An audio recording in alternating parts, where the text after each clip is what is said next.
Өткен жумада билесиздер, мына Кыргызстандагы ички чарбалык маселеге Орус өкмөт башчысынын жанагы реакциясы менин оюмча бир аз кополураак болуп калды. Анткени бул жакта иштеген орус компаниялары, мисалы Яндекс сыяктуу, ошолордун менеджерлери балким Орус өкмөтүнө бир туура эмес, бурмаланган маалыматтарды берип койгон болушу мүмкүн.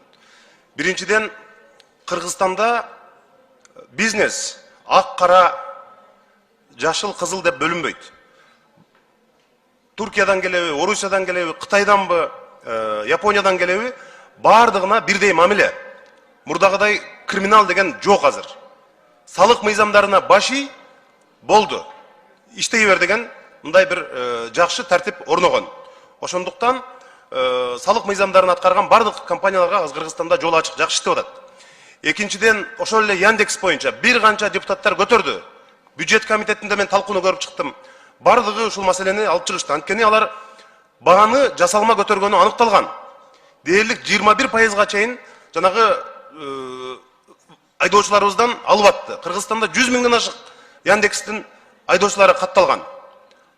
Алар салыкты жашырган. Экинчиден, улуттук коопсуздук кызматы, салык кызматы алардын бардыгын далилдеп, мына дээрлик 100 миллион сомдон ашык каражатты Яндекс компаниясы төлөдү биздин бюджетке. Булар дагы 5 миллион акш долларын менин маалыматым боюнча төлөшү керек эле. Мына ошондон качып, алар жанагындай чагымчылдык аракеттерин жасады.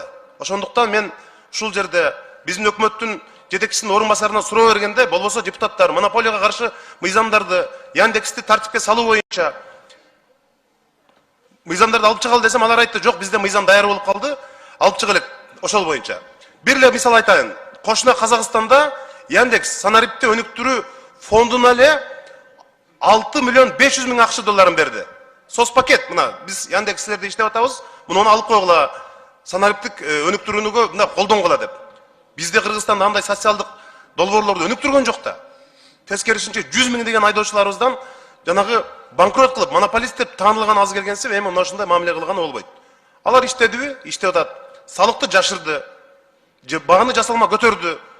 Калган каражатын дагы бюджетке төлөш керек. Кыргызстанда мындай ак кара деп бизнес эч качан бөлүнбөйт. Мыйзам баарына бирдей, бизде мындай ачыктык бар азыр. Ошондуктан ушундай компаниялардын мындай чагымчылдыгына жол бербешибиз керек деп ойлойм. Рахмат.